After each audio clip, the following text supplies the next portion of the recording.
videos leave you speechless, but these, they'll haunt you. From eerie security footage to unexplained encounters, these clips are sending chills across the internet. And trust me, you're not ready for what's coming next. Today, we're diving into the most disturbing videos making the rounds right now.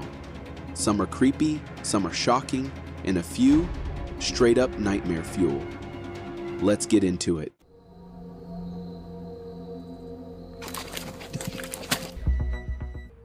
Welcome to BuzzFeed Unsolved Network. This is your one-stop destination for all things mystery, true crime, conspiracy, supernatural, and everything in between, including the hit series BuzzFeed Unsolved, Supernatural, BuzzFeed Unsolved, True Crime, and much more. We are hunting Bigfoot. Oh my gosh. That attracts predators right there and has called in for us Bigfoot. We are hunting Bigfoot. Oh my gosh, the eerie call echoes through the forest, a squawking sound meant to attract predators, and maybe even something more. The team is deep in the woods, surrounded by darkness, with only their equipment and instincts to rely on. You guys see that, right? Whoa. That's Bigfoot. You guys see that, right?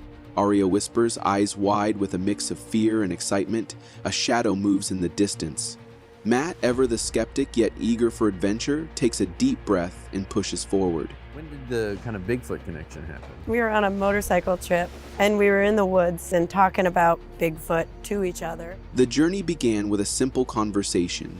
When did the Bigfoot connection happen? Someone asks. And we stopped and suddenly have a revelation because he knew about my Bigfoot experiences and he's had Bigfoot experiences. Joey and his friend recount their experiences, moments that sent shivers down their spines. We were on a motorcycle trip deep in the woods talking about Bigfoot, he explains. Then suddenly, everything changed. The tales continue, one more chilling than the next, revealing first-hand encounters with something unknown. Lucky enough to call one in with a predator call when I was 18 years old, and he was from me to you. Just then, he was holding brush apart with his arms, just looking right through. I was lucky enough to call one with a predator call when I was 18, Joey admits. He was right there, just a few feet away. We're gonna pour the plaster of Paris and it'll harden. And then when you pour it, don't pour it directly on the print, pour it a little to the side so it rolls in. That way it won't disrupt. We're gonna pour the plaster of Paris and it'll harden, Matt says as he prepares a cast. When you pour it, don't pour it directly on the print, Joey advises. Pour it a little to the side so it rolls in. That way it won't disrupt the shape. Matt chuckles. Good thing you said that. I was about to go right in like a swimming pool. There's a story about one guy said that his friend shot at a Bigfoot as the Bigfoot was walking away. The atmosphere shifts as Joey recalls a chilling story. There's this story about a guy who said his friend shot at a Bigfoot as it was walking away. Turned around and looked at him, and he didn't know if he hit it or not. He thought he did, and then he kept walking, just didn't hurry his He was pace. disappointed. It turned around and looked at him. He didn't know if he hit it or not. He thought he did, but it just kept walking. Didn't even hurry. The weight of the story lingers in the air, adding to the growing unease. Before nightfall, Ray and Joey were nice enough to share with us some warm food and coffee. We then prepared for our final test of the night, calling a Bigfoot. As the night grows colder, Ray and Joey offer some warmth in the form of food and coffee. But the real test is yet to come. The team prepares to make a call, an attempt to summon the legendary creature. We are going to pick up the casts we made earlier of the coyote paw and the elk track. And now, when do I get to eat it? Whoa. That's Bigfoot. They retrieve their plaster casts from earlier, examining the eerie prints of coyotes and elk. Now, when do I get to eat it? Matt jokes, but his humor is interrupted by a realization. Whoa, that's Bigfoot. The cast in his hands is technically a large foot, but is it proof of something more? The excitement is palpable as they move into the night. With thermal imaging cameras in hand, the group navigates the darkness. We've had most of our experiences, Joey and I, and separately, most of our encounters have been after dark. Joey and his team, seasoned veterans of night encounters, guide the way. We've had most of our experiences after dark, Joey explains. So what we like to do is we set our clients up with, we have a couple pieces of night vision that we're gonna use tonight. So we set up with night vision. We have one that works off of ambient light, do it like this, and you can see things walking up on you if you want to, right? Also, Matt downloaded an app for a thermal. It works off ambient light. If something's out there, we'll see it. The tension rises as the forest comes alive with mysterious sounds. Then a sudden noise. A powerful, bone-chilling screech. Did you hear that? Someone whispers. The flashlight beams cut through the trees, reflecting off something in the distance. It was like eye shine for a second. Yeah. Look, it's glinting again. What is that? It was like eye shine for a second, Matt says, voice unsteady. Yeah, see, Arya exclaims. It's glinting again. The eerie lights flicker in the darkness. What is that? The question hangs in the air, unanswered. Look, there's 3 sets of eyes. I see 2 sets. Oh, they're all excited now. They're all coming. One at a time, please. They're all calling the cops. More eyes appear. Look, there's 3 sets of eyes, Matt points out. I see 2 sets, Ray corrects him, tension thick in the air. Oh, me. Jesus Christ. Then, a series of sounds, game call squawking, distant movement, and a sudden, unmistakable noise. Oh, me, Arya gasps. Jesus Christ, the moment is electric. Look, they cry out, but the figure is gone, just like that. Thanks so much for joining me on this. It was my pleasure, minus the maggots. Only sad thing is that you didn't get to deliver on the promo you cut against Bigfoot. The night draws to an end, but the adventure isn't over. Thanks so much for joining me on this, Matt says. Oh, it was my pleasure, minus the maggots, comes the response. The only sad thing is, you didn't get to deliver on the promo you cut against Bigfoot. That's true, I didn't put his ass in a bag. Like I said I would. Plenty of days ahead, though. Matt smirks. That's true, I didn't put his ass in a bag like I said I would. His laughter is met with knowing glances. Plenty of days ahead, though. The chase isn't over, not yet. Bye, we're gonna go kill Arya. Laughter fills the air, but the mystery lingers. Somewhere in the shadows, something watches. The Freeman footage had long been a subject of debate, yet somehow it hadn't been explored in depth here before. Among the countless pieces of supposed Sasquatch evidence, this one stood out, not just because of what it showed, but because of the man who filmed it. Captured in 1994 by Paul Freeman, a U.S. Forest Service patrolman, the footage had a certain weight to it, something that set it apart from the usual shaky, grainy glimpses of dark figures in the woods. And yet, its reputation teetered between being one of the most compelling pieces of evidence and just another blob squatch. But was that really fair? The footage began with an unsteady camera shifting between dense trees and rough terrain. And then, there it was. A dark, hulking figure moved through the forest, its shape almost unnatural, broad, heavy, with a strange fluidity to its motion. It wasn't just a man in a suit, at least not in any ordinary sense. It had bulk, a mass that seemed to shift with each step, as if its entire body was one singular unit rather than a collection of moving parts. It was easy to dismiss at first glance, but the longer one starred, the more unsettling it became. Oh, there he goes.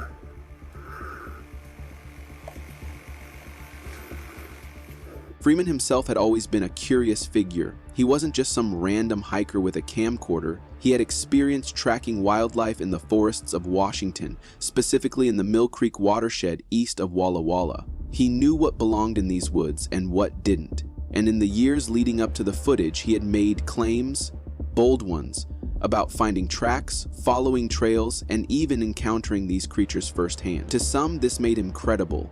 To others, it made him suspicious. The footage, however, spoke for itself. When stabilized, it became even more striking. The creature moved deliberately, as if aware of being watched.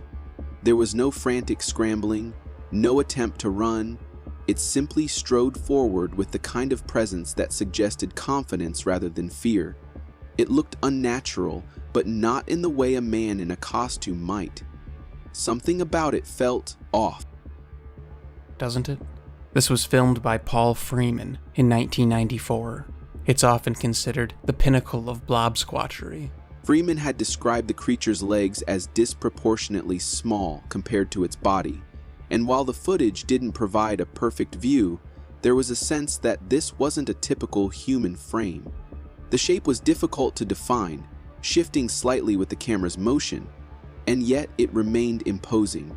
Scrubbing through the footage only made it clearer this wasn't just an ordinary movement pattern. There was something distinct about it, something that set it apart.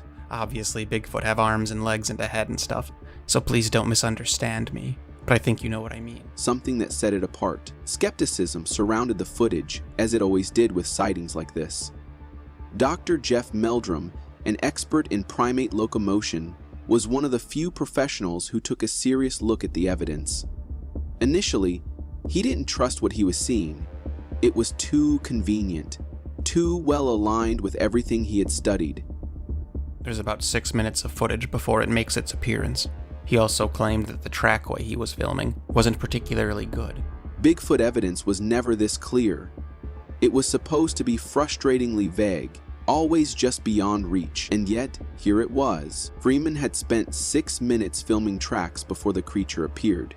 He even admitted that the trackway itself wasn't particularly impressive.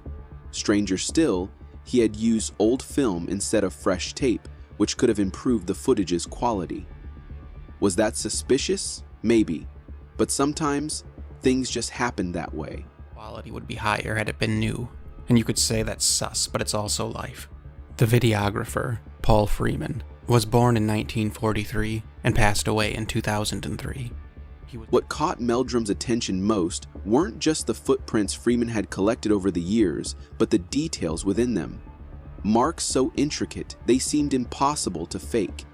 Dermal ridges, subtle scarring, even signs of wear that remained consistent across multiple tracks. One footprint in particular stood out. As the drizzle fell over the print, something unexpected happened. The skin texture, barely visible, began to fade before Meldrum's eyes. It was as if the moisture was erasing a real imprint rather than exposing an artificial one. That was difficult to ignore. Scarring on the dermals that remained consistent over years, so much so that individuals could be rather easily identified. Even more perplexing was a partial footprint. Only the front half pressed into the ground, the heel lifted mid-stride. If it were made by a rigid, fake foot, the entire sole would have made contact. Instead, it moved as a real foot would, shifting weight from front to back, bending in a way that suggested something alive had left it behind. Then there was the knuckle print. Curled over protruding stones, while in others, the toes pushed the stones deeper into the ground. The same stamp can't do both. Freeman had once shown Meldrum what he believed was one of the most detailed toe impressions he had ever seen. But when Meldrum looked at it, his reaction was immediate. That wasn't a foot, it was a fist. A knuckle print, belonging to something that had pressed its hand into the ground with force. If this was a hoax, it was an oddly detailed one. Why go through the trouble of fabricating an anatomical feature that even the hoaxer himself didn't recognize for what it was? The find that Dr. Meldrum found that day was a partial print, and he said it would simply have been impossible to stamp without the other half making contact. This was where skepticism became tangled with curiosity. If Freeman had faked this, he had done so in a way that suggested either an absurd level of knowledge or complete coincidence. And if he hadn't faked it, then what exactly were people looking at? The inevitable question always surfaced: where was the body? It was the argument that skeptics clung to the most. If these creatures existed, why hadn't anyone found definitive remains? The answer, however, wasn't as simple as people assumed. Tracking wasn't easy. In fact, it was an ancient skill that few had truly mastered. Animals didn't just leave their remains out in the open. In the remote wilderness of Washington state, nature reclaimed everything. A body left to the elements would vanish faster than people realized, broken down by scavengers, soil, and time itself. One such example of this conundrum was when Freeman showed Meldrum a cast of what he said were some of the best toes he'd ever cataloged. And Meldrum said, no, that's a fist. That's knuckle. The absence of a body wasn't proof of absence. It was just an inconvenience, one that made belief harder but not impossible. It was easy to dismiss, just as it was easy to get lost in the details that made it compelling. Tracking was difficult, requiring skill, patience, and time. 3 things most people didn't have. It was one thing to speculate from a distance, but how many people could truly afford to drop everything and march into the mountains for weeks on end? Washington's forests weren't forgiving. The terrain itself fought against you. Searching for definitive proof wasn't just about belief, it was about endurance. Eventually he'd come to it, or something to that effect. Though usually the verbiage is a bit more on the rude side. Well, 1, tracking is hard. And that was the question at the heart of the Freeman footage. Was it real? Or was it just another footnote in the long, frustrating search for the unknown? It was easy to dismiss, just as it was easy to get lost in the details that made it compelling. The answer, as always, hovered somewhere in the space between doubt and wonder. But for those who had seen it, the raw, unfiltered movement of that dark figure in the trees, it was difficult to shake the feeling that maybe, just maybe, they were looking at something they weren't meant to see. And a plethora of pieces of evidence that span too much time and distance to ignore. But the fossils aren't there. The popular TV series These Woods Are Haunted has brought to life some of the most chilling and unforgettable tales of Bigfoot encounters ever documented. These aren't legends passed down through generations or tales told by campfire light. These are raw, first-hand accounts from people who never expected to come face-to-face with the unknown. One such story centers around a family vacation that took a terrifying turn. What started as a quiet trip into the woods quickly became a desperate fight to protect their own. As night fell, an eerie silence overtook the area. It was too quiet. That's when the father knew something wasn't right. I was really terrified at that moment, but I wanted to go investigate and see what I could find. Jack! Jack! Now I'm in the mode of protect my son. I was really terrified at that moment, he later recalled. But despite his fear, his instincts told him he had to act. His son Jack had wandered off into the woods. I got to get to my son. I have to be there with him to make sure he's safe. Jack! Jack! I took off after him. The sheer size of them. The fear in his voice deepened as he called out, "Jack?" There was no answer. "Now I'm in the mode of protect my son," he explained. "I got to get to my son. I have to be there with him to make sure he's safe." Jack! Jack! So I'm hollering, Jack, Jack. He didn't hesitate. He took off running through the dark woods, calling his son's name over and over. "Jack? Jack?" But what he saw next stopped him cold. Massive shapes, larger than any human, loomed just beyond his sight line. "The sheer size of them," he said. "You're not prepared for what they could do to us if they wanted to." It was a realization that sent a chill down his spine. It would be horrific, he admitted. Still, he kept moving forward, shouting Jack's name into the darkness. Hey! Where are you? "There's something out here," he said, predatorial in nature that is not afraid to kill. In another terrifying encounter, a woman found herself face to face with a creature she couldn't believe existed. She was frozen in place, paralyzed by fear. I was terrified, and now I can't move. I don't want to take my eye off of this thing to know what it's going to do. "I was terrified," she admitted, "and now I can't move. I don't want to take my eye off this thing just to know what it's going to do." And that's when I started freaking out. Whatever it is, it's coming for the cabin. Every instinct told her to run. Every muscle screamed to move. But she stood there, locked in a silent standoff. "I was just ready to scream," she recalled. Then, without warning, the creature changed its stance. It stopped and got back into crawling on all fours, she said. And it stopped and got back into crawling on all fours.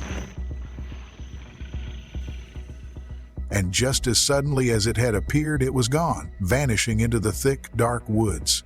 And then all of a sudden, he just went right back, like disappeared right into the deepness of the woods. She backed away from the window, her heart racing. She needed to warn the others.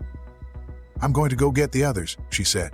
She rushed to wake Brandon, then Alyssa, then Colin. because I knew it was out there.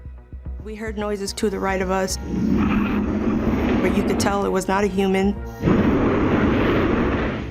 For a moment, they considered the possibility that maybe the creature was as afraid of them as they were of it. I thought that, okay, well, maybe he's like scared of us, we should go out there. But something told them it was safer to stay inside. There, he's right there. You could see something that zoomed by. There.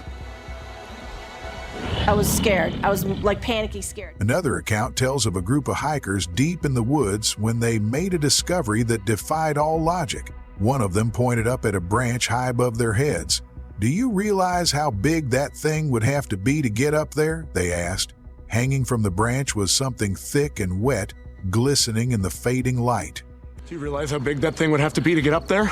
It looked like saliva dripping down the branch. It looked like saliva dripping down the branch, one of them said. The realization hit them hard. They were not alone. "You're right," someone whispered. "We're definitely not alone out here." Then came the sounds. You're right. We're definitely not alone out here.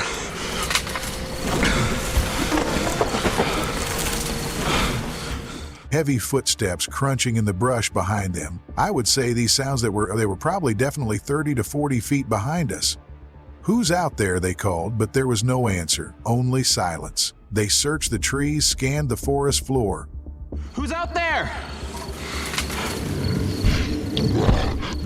I'm looking and I'm seeing nothing, and that was the most terrifying part of all. That was what also added to the whole confusion. Who's out there? They tried to think logically, to make sense of it. You're trying to rationalize what could be following you. But then one of them said it out loud. "I don't think deer like to follow people." Let's get out of here.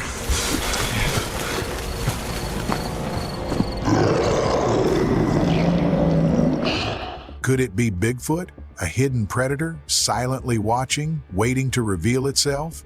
For those who've stared into its eyes, the answer is yes. And for the rest of us, the legend of Bigfoot remains one of the most haunting mysteries in existence.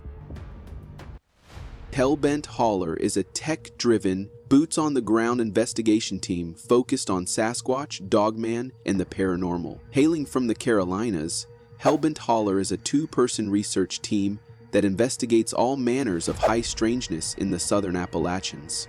18 hours ago, we get this report that two guys were traveling down an old Forest Service road. From the forests of the land between the lakes to the mountains of North Georgia, Hellbent Holler takes a tech-driven yet unconventional approach to exploring mysterious phenomena. The duo has researched Sasquatch, Dogman, anomalous lights, and wilderness paranormal activity. Hellbent Holler consists of Joe, who has spent the last 2 decades looking into the existence of Bigfoot in the southern states, and Jesse Lay, a longtime researcher of the paranormal and occult.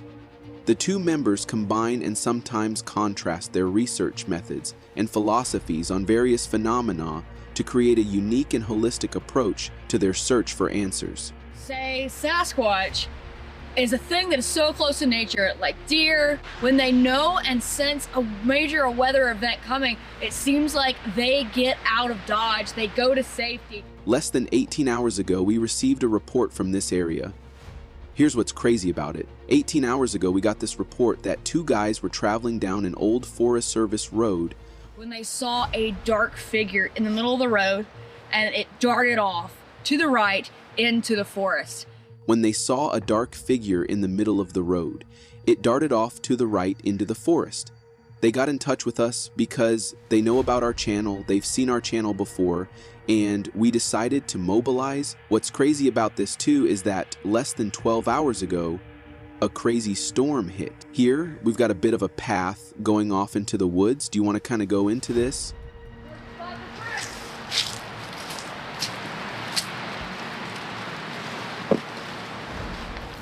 Yeah, let's check that out. Hey, you got a lot of creek bed running back through here, so I can get my chest pan. There we go. All right, let me look over here real quick. Lots of old creek beds crisscrossing back through here. It's headed that way. Whatever this is, take a look. What does it look like to you? Yeah, it does. Looks like we're running into a lot of old creek beds through here. Now, areas like that are great for marking indentations very, very clearly. Got a bit of a path going off into the woods here. We do have a bit of a path. You want to kind of go into this? Yeah, let's check that out. Check this out right here. Now this is in the middle of this roadbed, in the middle of this mud. So this got a deluge of water over the past 10 hours. So this got a deluge of water over the past, 10 hours. This has just gotten a deluge of water. This has just gotten a deluge of water. So this would have been gone. This is pretty recent. Now it is still kind of washed out and faded a bit because it's taking on water right now. So this would have been gone. This is pretty recent. Now it is still kind of washed out and faded a bit because it's taking on water right now. But that is a very clear foot shape, isn't it? You can still see a little bit of the big toe mark. But that is a very clear foot shape, isn't it? You can still see a little bit of the big toe mark. Yeah, right here. Yep, you can still see a little bit. Yeah, right here you can still see a little bit of the big toe mark, but yeah, water is taking it away pretty quickly. But look, that's a print. That's fresh as all get out. Footprint you left normally is not anywhere near as deep as that. So, and then look where you're at. We're downhill right now. That's super fresh. Yeah, and this area is so undisturbed such a short time ago. So this is exciting. This is something super fresh. Do you want to head in that direction that it's going? Yeah. This is something super fresh. This is you want to head in that direction fresh. that it's going? Yeah, it's going that way. Let's, it looks like there's some... It's going that way. It looks like there are some strange land formations that way too. So let's do it. Let's follow the track, follow the path, take us on in. There is a path of travel here that we're following right now. Got a drop off right up here. Honestly, that looks like a thing. Look at the... Look how... This is almost like a huge print to me. That's a big one, and that is definitely headed in that direction. Yeah, but you see this kind of... I don't know how far. Look at this. What's going on? Weird. All right, let's take a look at this. This is something super fresh. This is you want to head in that direction fresh. that it's going? Yeah, it's going that way. Let's... That's been bent over and thrust into this collection of brush and vines. This is a living tree right here. And it's bent and broken. So this is a living tree. You can't snap anything off of it. This is a living tree right here. And it's bent and broken, so this is a living tree. You can't snap anything off of it. It's a living tree. This is a living tree. There's a lot going on here right now. There's a lot going on. I'm gonna step out of the way so you can get some good shots of that. Watch out. Are you okay? Holes? Yeah, I just went in a couple inches right here. All right, get a shot of that. Just take a... We need to be real careful. I don't know what's going on here. Okay, my foot is just going down in.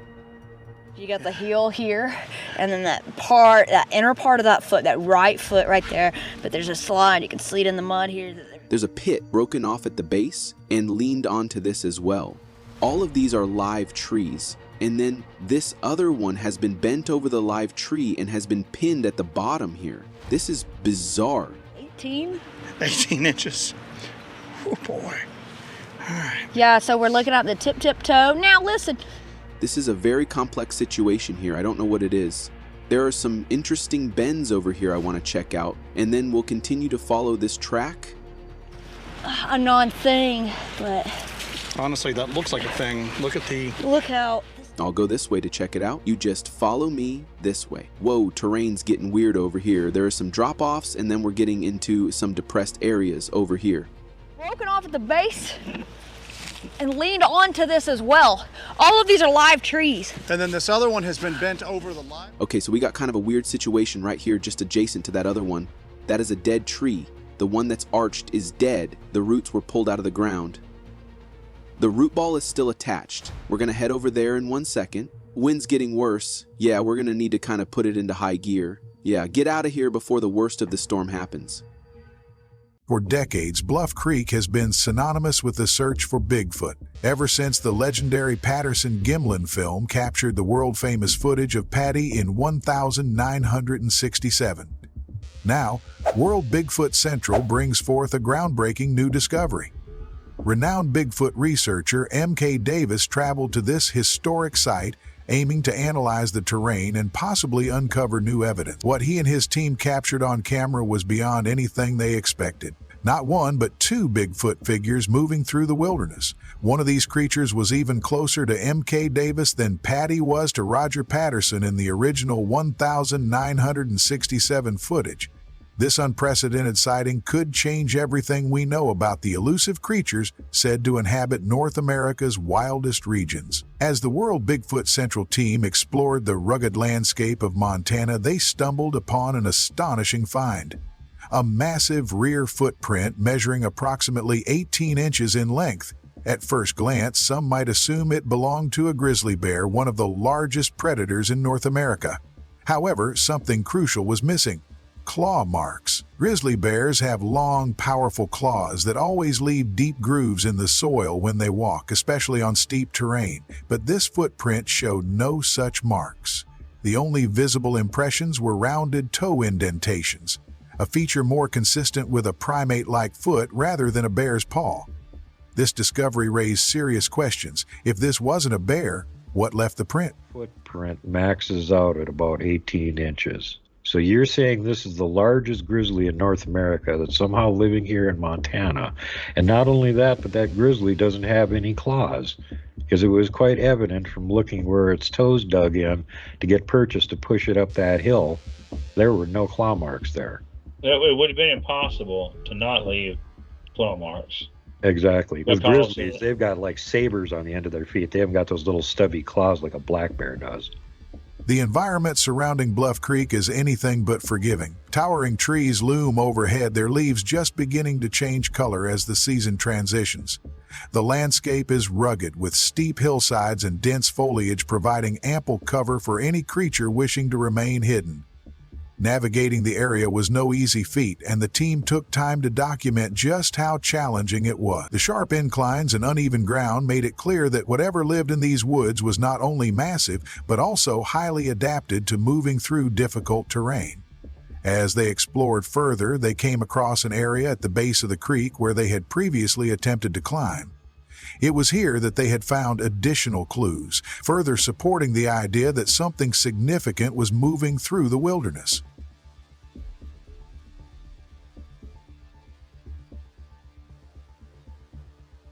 Perhaps the most shocking revelation came from a piece of footage that at first glance seemed ordinary. While filming near the creek, the team unknowingly captured something lurking in the lower right-hand corner of the screen. It wasn't until reviewing the footage later that they noticed a dark figure partially hidden in the shadows. What made this sighting particularly eerie was that the figure appeared to be holding something white in its hands. Possibly a piece of cloth. It seemed to be wrapping an unknown object, its movements deliberate and precise. When the image was brightened and filtered, more details emerged. The figure possessed an unusually large calf, a shorter lower leg, and a longer upper leg, proportions that deviated from typical human anatomy. This was not an illusion or a trick of the light. Something or someone was down by the creek, engaged in an action that, while unclear, hinted at intelligence and dexterity. The Bluff Creek footage captured by M.K. Davis has reignited interest in the search for Bigfoot. While skeptics may attempt to provide alternative explanations, the evidence gathered from this expedition raises critical questions. Who or what left behind the massive, clawless footprints? How did a figure manage to remain hidden in plain sight, only to be discovered later in post-analysis? And what was the mysterious figure holding in its hands?